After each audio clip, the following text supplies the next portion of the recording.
कंहिंजी धीअ अम्मी हनीफ़ा जी तूं अम्मा न ॿुधाइसि कंहिंजी धीअ अम्मा हनीफ़ा जी तुंहिंजी उमिरि घणी आहे अम्मा ॿारनि खे छा ख़बर आहे अम्मा उथाए बीहाए अदी खे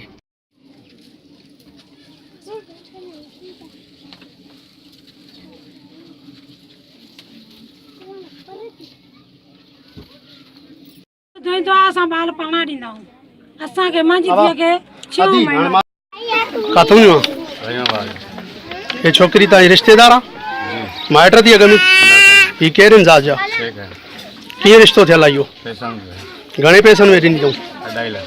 2.5 लख 8 सालनि जी मासूम निगरी सां तुंहिंजी शादी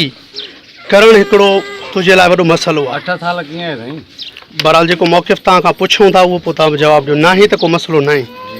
तव्हां ही बदे में पैसनि में वरिती आहे जॾहिं त छोकिरी जा माउ पीउ मरी चुका आहिनि ओरिजिनल न आहिनि बहरहाल तुंहिंजी उमिरि घणी आहे पंहिंजी एस एच ओ खे घुरायूं था उहो बि अचे थो छोकिरी रिश्तो तव्हांजो करायो आहे हथ परे कर अम्मा छोकिरी अदी नालो छा थी जे न्याणीअ खे नंढड़े लाइ जो नालो नथो अचे हुनजी 16 साल अम्मा पीउ जीअरो अथसि अम्मा कूट न ॻाल्हाइजांइ मां सां अम्मा तकड़ न कर मुंहिंजी माउ हिन पीउ हिन मासूम 7 सालनि जी न्याणी खे पैसनि एवज़ खपायो आहे अम्मा ही नंढड़ी 8-10 सालनि जी आहे अम्मा नंढियूं बि ॾींदा असां पोइ मालिक जो दौर न आहे न त वाकई इहो पंहिंजे शइ खे छॾे असां इहो छो ॾींदासीं अब्बा अम्मा ॻाल्हि ॿुध न थोरता से मां गलत मां मूंखे फोन कई आहे एसपी कई आहे भला मुझे को हे हाल के जे घर में छोकरी वने सपोर्ट सा ई ना हे छोकरी जे घर मां निकरे थी न नूर शे कई छा थींदी आहे छोकरी नूर शे कई छा कुछ भी न थींदी आहे मकसद नूर हे वेठो न नूर सा मुझो घर जो रिश्तो मुझो न सा घर जो रिश्तो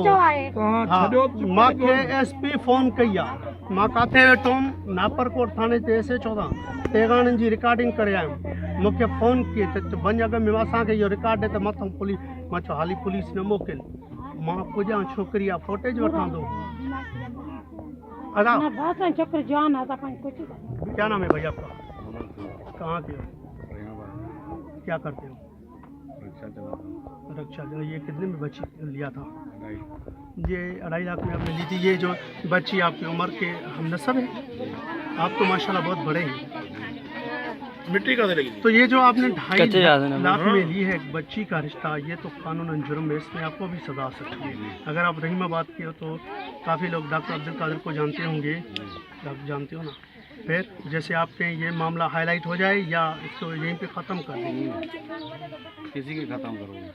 नहीं ये मामला मीडिया तक चला जाए क्यों मीडिया तो आप लोग गैर कानूनी काम तो कर रहे हैं कानून की काम है जो छोकरी जवान है छोकरी माँ प्यो राजी है छोकरी जवान है मीडिया तक नहीं चलेगी थोड़ा आई तो चुप कर कहिड़ी भी कम हो जाए मकसद हिकिड़ी शइ जवान और ॿार त उहो मालिक मर्दी आहे जारे बि ॾे त ॾेई सघे थो पियो न ले सेव कर पी के साथ